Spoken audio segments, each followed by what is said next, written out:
What's up, LDBC? All right, let's get into this Brook Golovkin fight. All right, now I'm gonna first start off by saying that Brook don't want that work with Errol Spence, like many have said. You know, plenty of people have said he was the mandatory killer. You know, fighting the JoJo Dans and all these other, unofficial mandatories. The reason why I call them unofficials because they done nothing to become mandatory. I mean, hell, Busy A and and Dan were fighting each other, 2 times? So Brook beats one guy, beats JoJo Dan, then he beats the guy JoJo Dan just beat. Somehow Kevin Busy A becomes the mandatory, then beats him. Time to fight Spence. And see, this is what's wrong with these sanctioning bodies. See, these sanctioning bodies are so corrupt in boxing. All of them, not just the IBF, all of them are corrupt. You know what I'm saying? The WBC even, have said that the public wanted Canelo to be champion, so that's why they made him champion. Because that's what the public wanted. Not because he deserved to be champion, not because he beat the opponents to be champion, but because the public wanted him to be champion. It's the same thing with the IBF. It's all a money game with the sanctioning bodies. You know what I mean? But let's get back on topic here. See, it's just like a lot of people said. See, he lose no credibility by getting beat by Golovkin, because he can always rest on the fact that, hey, I moved up 2 weight classes, I dared to be great, I was challenging myself, all that other bullshit he can say after the fight.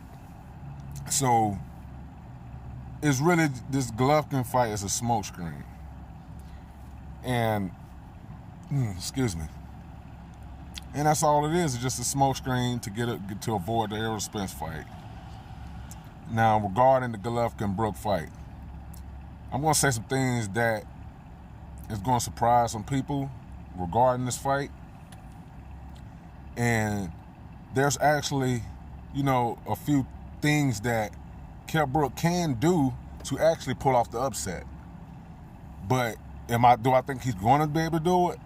No, it's a difference between the things being able to pull off the upset and actually pulling it off. You know what I mean? And first things first is trying to be a middleweight, weight-wise, is the wrong idea. And here's why.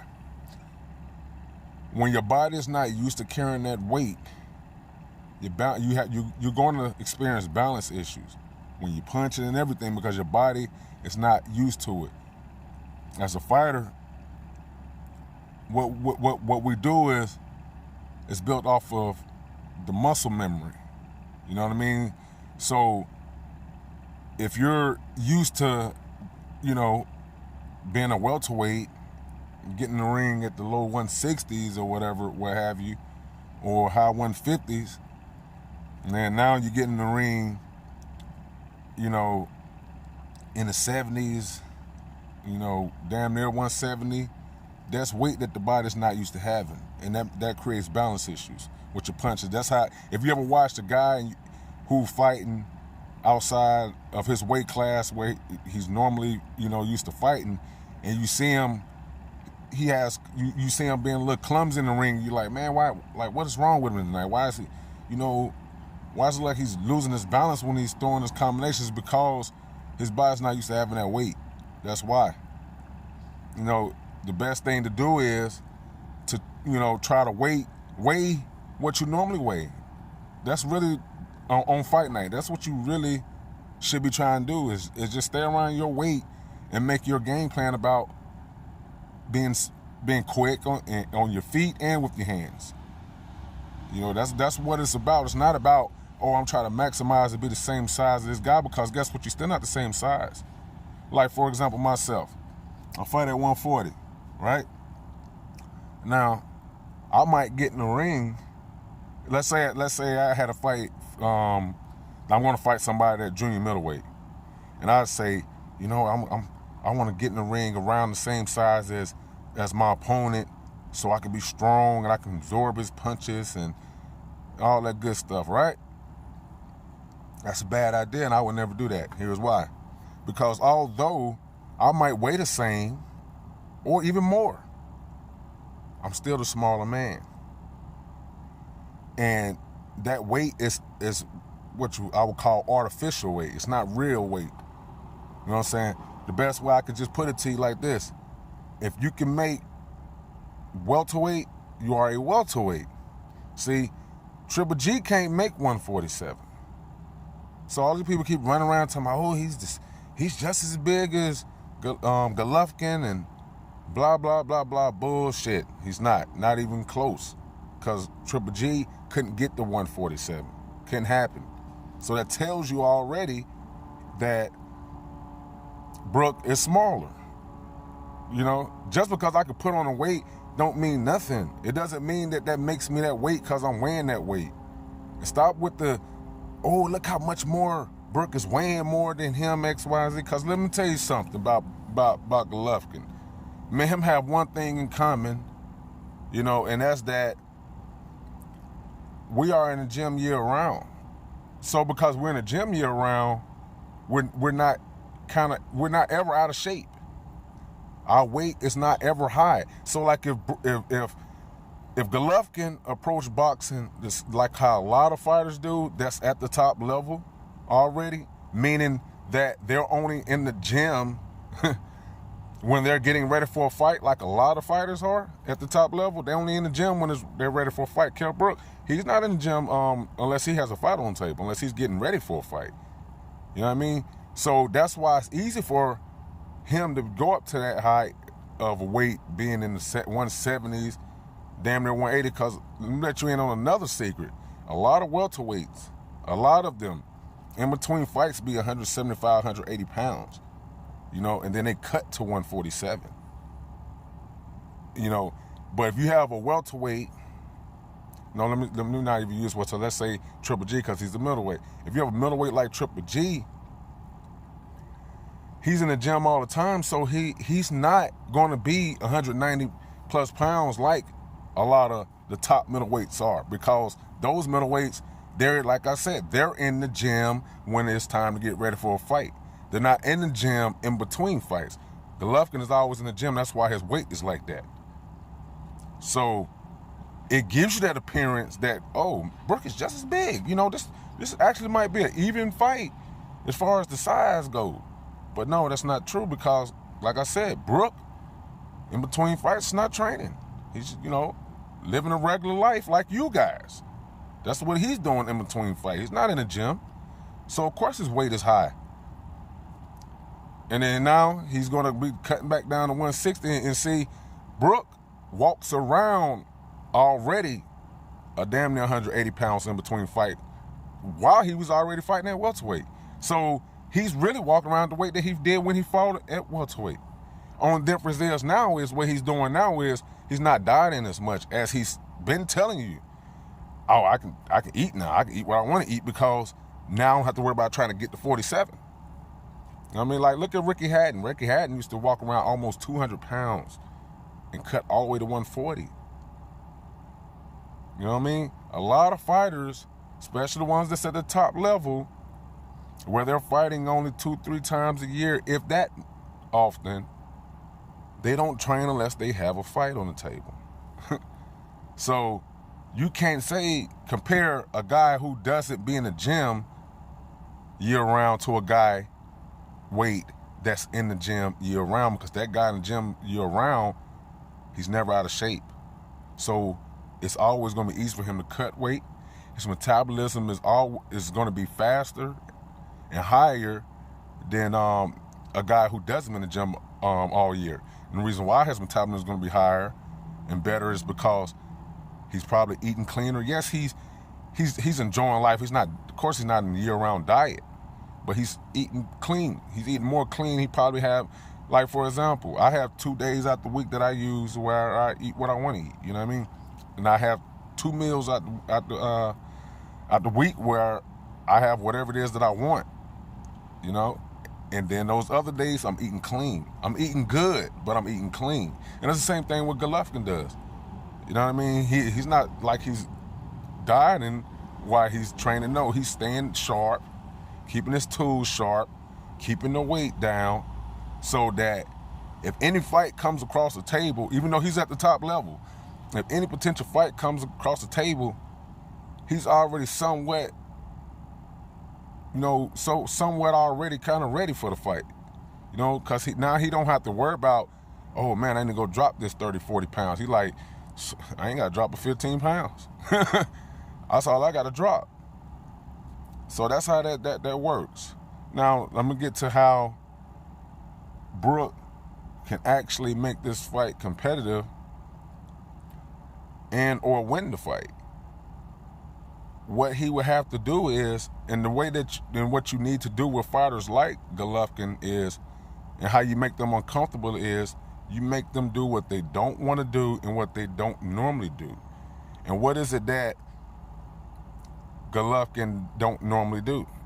Which is fight off the back foot. Put him on the back foot, make him box and fight you off the back foot, and see if he can fight you off the back foot. I'm not saying that Golovkin can't fight off the back foot, so don't, twist what I'm telling you. But because that's not something that he normally does, it leaves room for error for him if you are able to put him on the back foot where he may not be able to. Or his defense may not be as good on the back foot. He may not have the good footwork on the back foot. Because you got a lot of guys that they're great on the front foot, but you put them on that back foot, they become average. See, but Brook will have to have the strength, the mental resolve, to put Golovkin on the back foot. But I just don't think he would be able to have that strength and mental resolve to put him on the back foot. I mean, if guys like Carson Jones,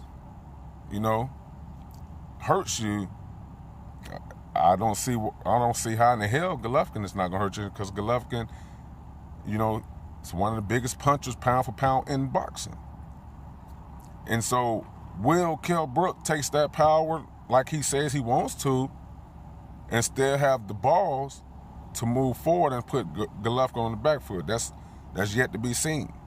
But that is one way that he can make the fight competitive and potentially win the fight, is by putting him getting Golovkin to be on that back foot, using his technical abilities, because he's a more complete fighter than Golovkin, to be honest with you. Because I've seen Kell Brook box on the back foot. I've seen him box on the front foot. I've seen him, be slick a little bit, not trying to say, oh, he be on some Mayweather, Andre Ward, or Rigondeaux stuff or nothing like that, but he has a little slickness to him. He's not just a straight up and down fighter. But at the same time, you have weight classes for a reason in boxing. And, in my opinion, he's gonna get punished. He's gonna get punished because I don't think he was gonna be able to put Golovkin on the back foot. And if you're not able to put the power puncher and the bigger guy on the back foot, or make the bigger guy hesitant, you're in trouble as the smaller man. You're in trouble. See, the reason why Floyd was able to, handle Canelo so easily had nothing to do with that extra 2 pounds that Canelo cut. Had nothing to do with that. He used his smarts, his superior footwork, his faster hands, and his faster feet to always keep Canelo off balance. And then he also changed up the tactics.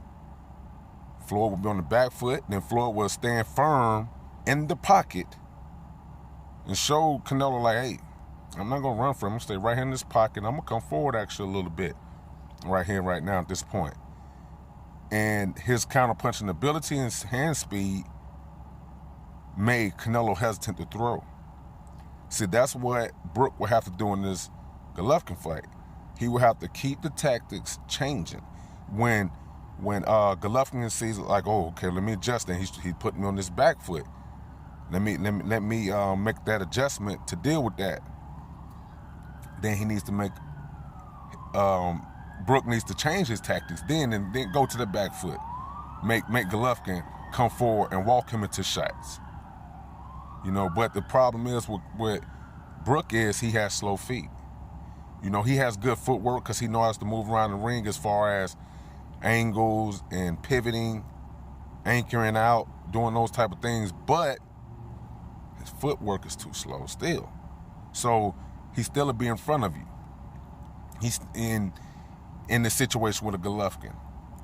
So the things that I feel like he would need to do to be able to win the fight, I don't see him being able to do it. So, but I am pulling for Brook to win the fight because I don't like to see big guys fighting little guys. When Canelo fought Khan, and I can't stand Khan because this dude here, man, he's a delusional guy. But I was pulling for Khan because I was like, why are you fighting this little guy, man? You know, you got guys in your weight class to fight. You know, I only approve of those type of fights when those two guys are at the top of the sport. You know, or two of the biggest guys in the sport. And that wasn't the case with Conor Canelo, and it's not the case with Brook Golovkin. Golovkin is, Canelo is, but not Conor and Brook. Not those guys, they're not. So I don't condone bigger guys picking on little guys. I don't like that. It's not cool. So how I see the fight going is Golovkin is going to punish Brook. And if he doesn't punish Brook, then that will speak to what I've always believed about Golovkin, is that he's a great fighter, but he's a fraud. He's not what everybody hypes him up to be, because there's no reason why a welterweight should be that competitive with you. If Brook make it past 6 rounds, it's a loss for Golovkin. It's a loss. If he makes it past round 6, it's a loss. You know, that's how and that's just how I feel about it. It's a loss because there's no reason why this guy should make it that far in the fight with you. And all you guys who run around here trying to be weight experts and never been in the ring, never boxed, you sitting there making all this, oh, well, you know, it shows you better because he's still 8 pounds away. Like, nah, man. Look, most fighters going into the week of the fight, and they will co-sign what I'm telling you right now, most fighters be between 5 and 11 pounds away from making weight the week of the fight.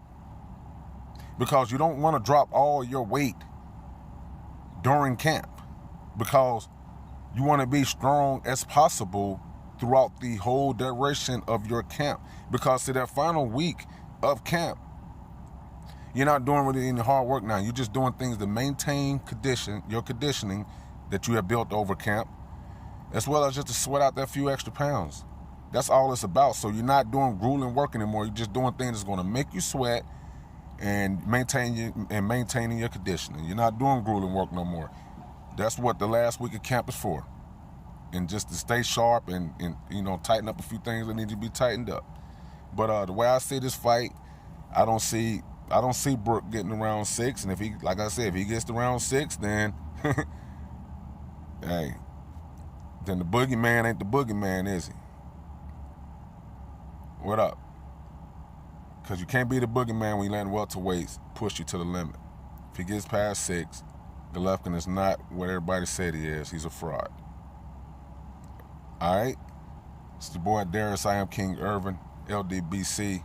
Holla at me.